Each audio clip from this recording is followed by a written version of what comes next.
A palavra de Deus é viva, perfeita e eficaz, e o registro bíblico de hoje é a nossa quarta parte da nossa série do exílio a Cristo. Já temos 3 partes nessa série, falando sobre o reinado do rei Ezequias, reinado do rei Manassés, filho dele, e reinado do rei Josias, tá? São os 3 últimos reis que reinaram durante um tempo, 3 reis muito marcantes, antes do fim do período hegemônico, tá? Nesse período, teve o rei Acás, que é pai de Ezequias. Ele foi impiedoso, mas não há muitas informações do reinado dele. Eu não quis entrar em detalhes porque não influencia tanto. As informações que tem lá não influenciam tanto na questão do exílio e na questão da formação do cristianismo. Então, ele não foi mencionado. E a mesma coisa eu falo de Amon, porque eu precisava encurtar o roteiro. E eu não quis acrescentar, foram apenas 2 anos.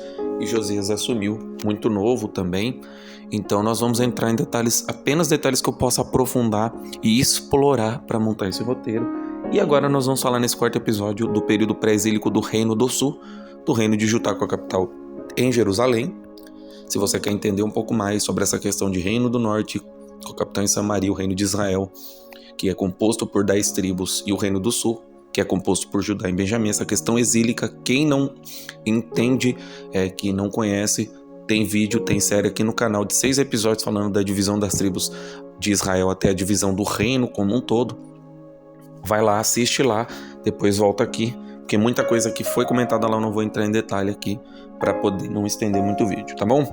Então, os 4 últimos reis, de uma forma geral, de todos os reis de Israel, tá? Foram Jeoaquim, na ordem, Jeoacás, Jeoaquim, Joaquim e Zedequias, tá? Eu não vou entrar em detalhes sobre esses reis, porque num curto espaço de alguns anos, os 4 governaram, tá? Foram reis que praticamente não tiveram hegemonia nenhuma, como eu falei, o Josias foi o último rei, não só o rei justo, como o último rei hegemônico, territorialmente falando, de Israel, no caso do reino de Judá. Jeoacás, Jeoacás e Jeoaquim, ambos foram colocados pelo Egito, e Joaquim e Zedequias foram colocados no comando da província, né? Porque a Babilônia, ela invadiu, destruiu a partir de 586, a Babilônia destruiu completamente. Porém, anos antes, tá? Mais ou menos 5, 10 anos antes, né? Toda a guerra com o Egito, perseguição à Síria e a invasão, até a invasão definitiva da Babilônia, Israel perdeu a hegemonia e passou a ser uma província, né? Antes mesmo de domínio grego, macedônico e romano, que vai ser tratado aqui no canal, eles já estavam sofrendo com domínios sucessivos de outras nações, e nesse período não foi diferente, tá bom? Então vamos lá, o Neco, faraó do Egito, colocou Jeoacás e Jeoaquim foram colocados no trono por Neco, faraó do Egito, Joaquim e Zedequias por Nabucodonosor II, quem dominou de fato a Babilônia no período do exílio babilônico, do exílio do povo de Israel, de Judá, tá bom? E um fato a ser mencionado, Zedequias, que era tio de Joaquim, né, irmão de Jeoaquim. Deixa eu ver aqui o grau de parentesco. É isso mesmo. Jeoacás era pai de Jeoaquim. Jeoaquim era irmão de Zedequias e pai de Joaquim. Joaquim, ele foi impiedoso também. Ele foi exilado para a Babilônia. Zedequias ficou como governador de província. E Jeremias tentou alertar para se humilhar a Babilônia. E mesmo assim, Zedequias quis confrontar a Babilônia fazendo uma aliança com o Egito. Teve o cerco de 2 anos em 586 a.C. Israel caiu de vez e aí foi como um todo, tá? Em 722 caiu o Reino do Norte, que tem vídeo aqui no canal falando sobre essa queda, mas vai ter um vídeo explicando, né? O vídeo de amanhã, hoje, sexta-feira, nós estamos tratando do período pré-exílico do Reino do Sul. Eu vou tratar um vídeo especificamente sobre o exílio do Reino do Norte. Não há muitas informações mesmo na Bíblia, tá? Eu tive que aprofundar em outras fontes para poder trazer esse vídeo. Então o vídeo de amanhã, já escrevam aí, período pré-exílico de Israel do Reino do Sul, com a capital em Samaria, certo? Então Jerusalém foi invadida e após 2 anos de cerco, fome extrema, canibalismo, que isso aconteceu, tá?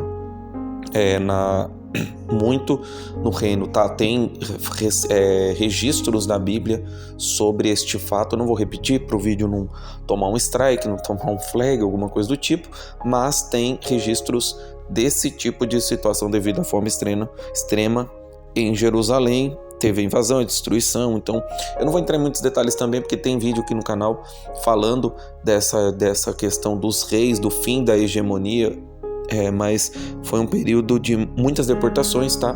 Quando Jeremias escolhe ficar em Babilônia, foi realmente o fim, foram as deportações definitivas, foram várias deportações, e a principal característica do exílio, que fez com que, além de todos os pecados dos reis anteriores, como é o caso do Manassés, que foi o ápice da idolatria, da profanação, foi a idolatria, como eu falei, e tudo que é relacionado ao profano foi feito, tudo de ruim que podia ser feito contra Deus foi feito. Então não foi uma ação isolada, foram várias ações isoladas, várias e várias atitudes erradas.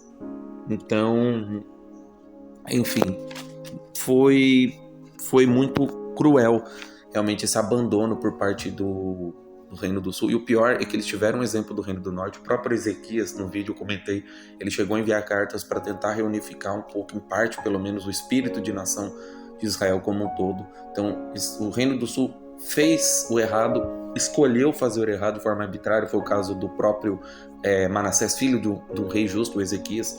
Então, e é uma escolha. O Ezequias, filho do Acás, escolheu fazer o bem. O Josias, neto do Manassés, escolheu fazer o bem. Filho do Amon escolheu fazer o bem. Então, assim, vai de muito de nós. Aí fica o ensinamento, porque a gente escolhe fazer o bem. Tá? Um breve histórico aqui, ó. Nabucodonosor II realizou em 605 a.C. e 597 a.C. duas deportações. Daniel, do livro do profeta Daniel, ele foi enviado na primeira, em 605, após a batalha de Carquemes, tá? Então, essa foi a primeira deportação. Em 586, foi de fato, após 30 meses de cerco, Israel caiu definitivamente como uma nação global, tá? Tô falando de Israel, as 12 tribos, território do norte e do sul, que em 722 os assírios invadiram. Amanhã eu vou entrar em detalhes, eu não vou falar muito do Reino do Norte, porque amanhã, no vídeo de amanhã, eu entro em detalhes, tá? Vamos lá, depois das deportações, o assassinato, o rei Zedequias, que foi o último rei da nação de Israel como um todo, unificado ou não, ele foi assassinado primeiramente, ele viu seus filhos serem assassinados, ele foi cegado e levado cativo para a Babilônia. São fatos que foram acontecendo, fatos que foram se seguindo e acontecimentos que foram acontecendo. Tiveram vários assentamentos judeus ao longo dos canais de irrigação, como em Tel Aviv, às margens do rio Quebar. Então, basicamente, ainda ficou um pouquinho da comunidade, tá? O Jeremias não foi só um. Então, como era uma província babilônica, ficaram algumas pessoas com a Jerusalém destruída, e ela permaneceu destruída até as voltas, né, os reenvios de pessoas através do governo persa, né, isso já lá na frente.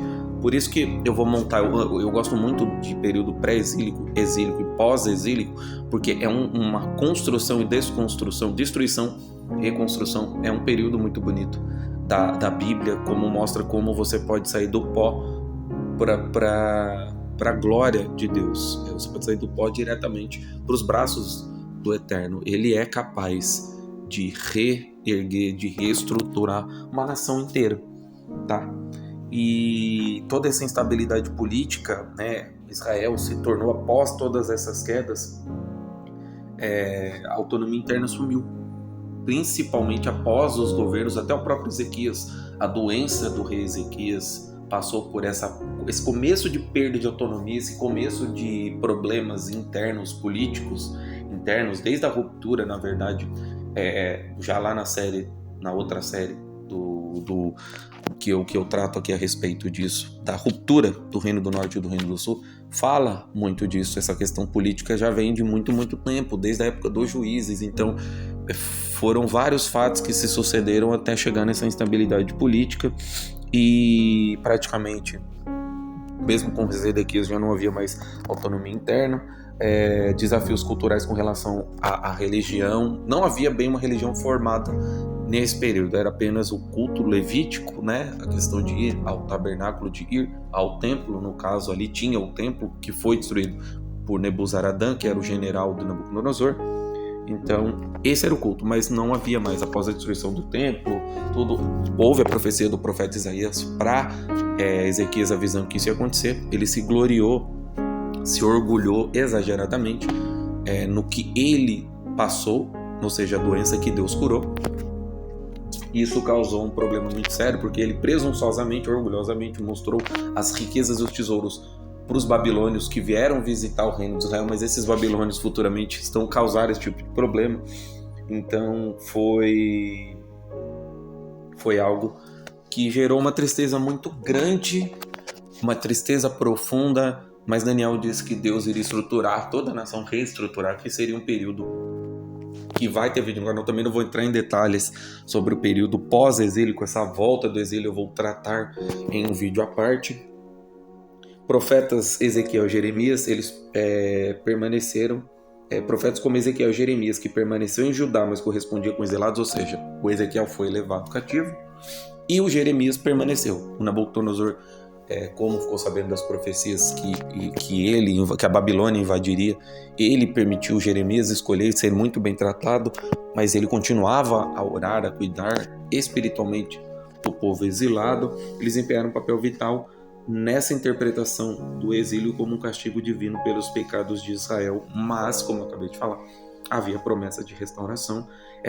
Sempre essa promessa de restauração, você vê que na Bíblia ela acompanha todos os escolhidos de Deus, não só Israel, como todos aqueles, até nós gentios, né? Essa questão do contexto do Novo Testamento, Deus sempre promete e sempre nos salva, mesmo nós não merecendo.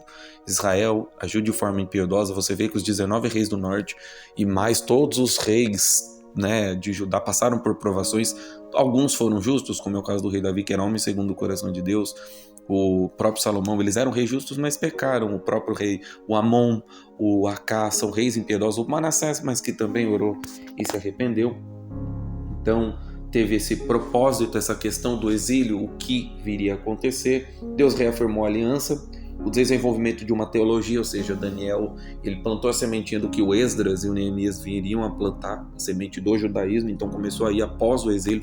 Tanto é que nesse encontro de exilados que estavam na Pérsia, que era domínio assírio, e depois trazidos, incluindo os judeus, porque havia judeus na Babilônia e havia judeus no caso na Pérsia. Então você tem esse encontro, e aí as bases do judaísmo são lançadas. Futuramente também dentro dessa série vai haver vídeos sobre o judaísmo, por isso também, para não estender muito o vídeo, eu não vou entrar em detalhes. O aprimoramento da Torá, a esperança messiânica, como eu acabei de falar, e o exílio chegou ao fim com a conquista dos persas em 539, Ciro o Grande, o general medo-persa, né? Porque eu vou também explicar essa questão dos persas. Ciro, ele era médio, então eram os médios e os persas, era o governo medo-persa, que depois o governo medo ele foi assimilado pelos persas. Isso tudo eu vou entrar em detalhes mais para frente, mas esse período de exílio, embora inicialmente um tempo de luta e desespero, acabou por ser um pouquinho forjou, né, a tradição judaica, né, essa fé na lei, porque eles perderam a identidade, eles foram perdendo tudo, né? Eles, depois do governo de Salomão, Jeroboão e Roboão, eles ruíram o reino. Tem um vídeo sobre isso. Então aquela ruptura foi consequência de ações passadas, de brigas passadas, desde a época de Moisés, que foi se perpetuando, brigas mal resolvidas, e o tempo foi passando até desembocar nessa situação. Como eu falei, tem vídeo no canal sobre a série, a série de vídeos que fala da divisão das tribos de Israel, que eu pego de Abraão e vou até a divisão do reino, explicando a questão de Samaria. Então, essa série de 6 episódios, ela está totalmente linkada com esse começo de exílio a Cristo, tá? Então, essas séries, apesar de serem diferentes, elas estão ligadas, tá bom? Deus abençoe a todos. Obrigado por acompanhar o canal até aqui. Um abraço.